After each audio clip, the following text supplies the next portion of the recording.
Hey, beautiful people. What's up, YouTubers and everybody out there? This is just going to be a video that's going to be covering the replacement of the oil pan for a 2011 Nissan Rogue. And I kind of searched around and I didn't see too much out there. So this is my version of it. And hopefully it helps you guys out. And just a few things that I wanted to point out. I already got all the parts and stuff like that, so I just want to bring you in over here and just point something out really quick. Just 1 second. All right, back again. So I just wanted to point something out. I saw a lot of people, doing different things with the beads and stuff like that, but I'm going to go more towards the factory aspect of it. A lot of people there, coming out around the bolt holes and then going down and stuff like that. And then I bring it in close here, and you can kind of see, if you look closely, you'll see that the factory, let's see if I can point this out. The factory is on the inner lip of it, and it does not come around the outside of the bolt holes. So that's where I'm shooting for, and I'm going to put my bead pretty much the same way that it came off from the factory 14 years ago. And you can see that they didn't exactly put it on the center. They kind of put it towards the crease of it, and they did that all the way around, going on the inside, around the inside of the bolt holes, all the way around. If you look closely, hopefully you can tell, that is exactly what they did. You can see here, that's still part of the RTV from 14 years ago. So that's what I'm going to shoot for. And that's where I'm going at, and that's just to get you up close to here. I bought the new oil pan already, which is right here, nice and shiny, never been used, brand new in the box and stuff like that.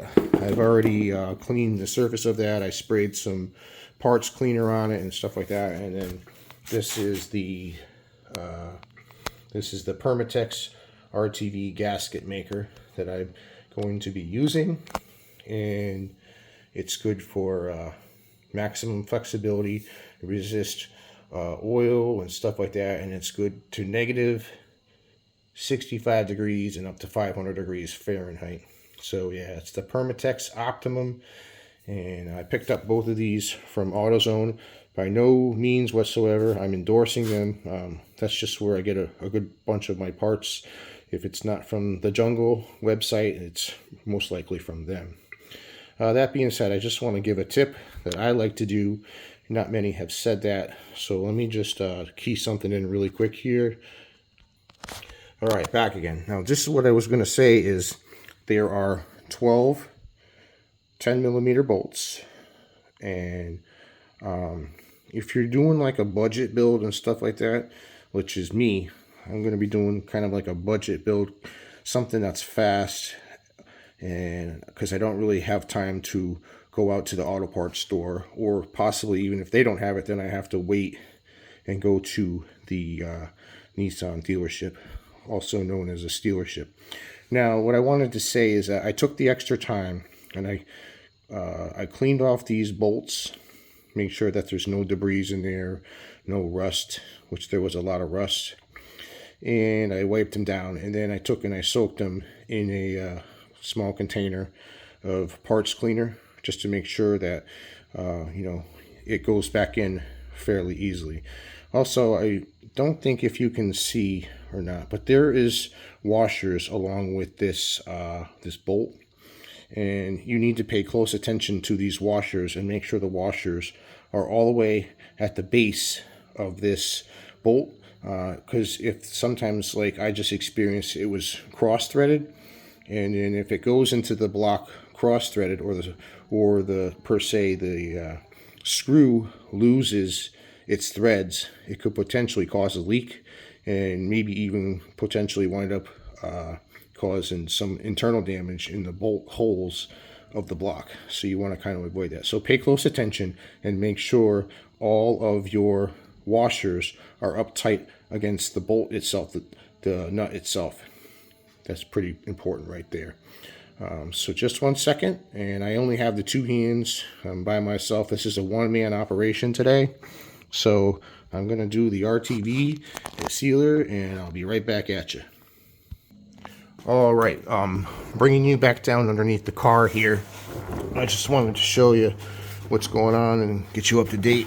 I got updates and stuff like that. So back underneath the car, like I said, obviously the oil pan is off, and you got to make sure that you have a very clean surface when you're going around, because the surface must be clean in order for the RTV to grab a bite onto things, make sure that it doesn't leak, so on and so forth.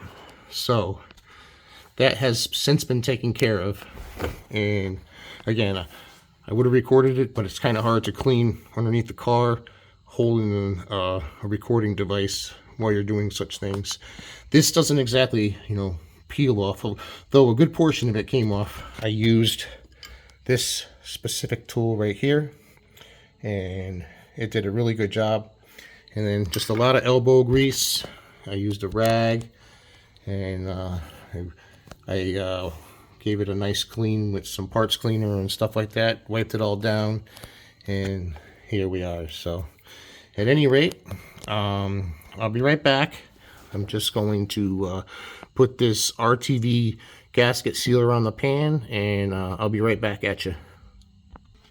All right, back really quick here. I just wanted to point out in the package, it gives you a measuring device on how much RTV will come out, and when you're squeezing the tube, obviously you don't want to cut it back here because that'll be just way too much. Oh, perfect. No, not really.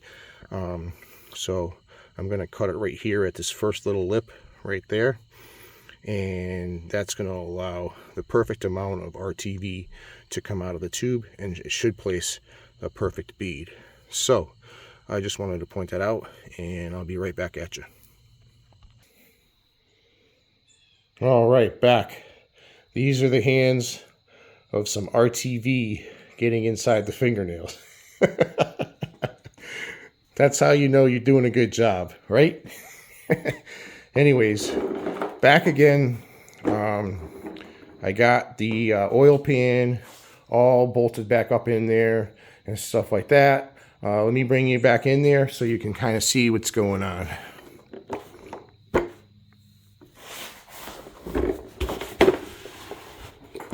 All right, let me get a little bit closer.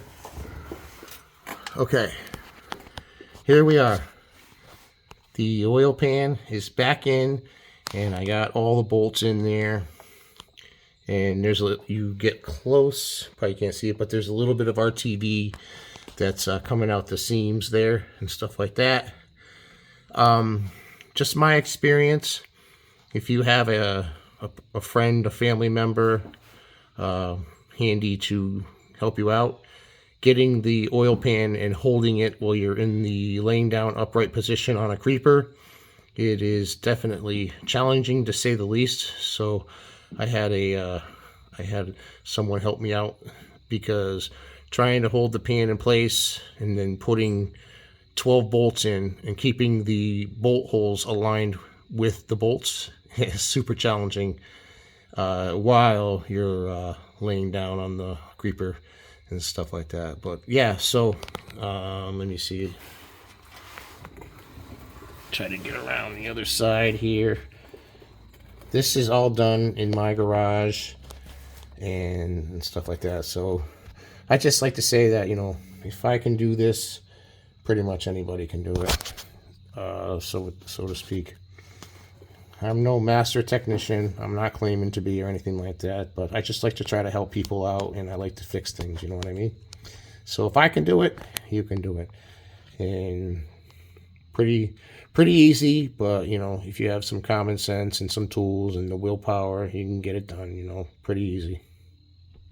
So I suppose the ultimate test is you gotta put the oil back in it, then you gotta put the vehicle back down on the floor and make sure there's no leaks and stuff like that. So I'm going to do that. I'm not going to keep you on the video for that. You know how to do all that stuff. And if it happens to have other issues, I'll definitely chime back in, make another video, try to figure out if I did anything wrong. But either way, I'll let you know, and probably be another video, probably a short one, just to verify everything that was going on. But anyways, I just want to say thanks for watching, and I'll see you on the next one. Peace.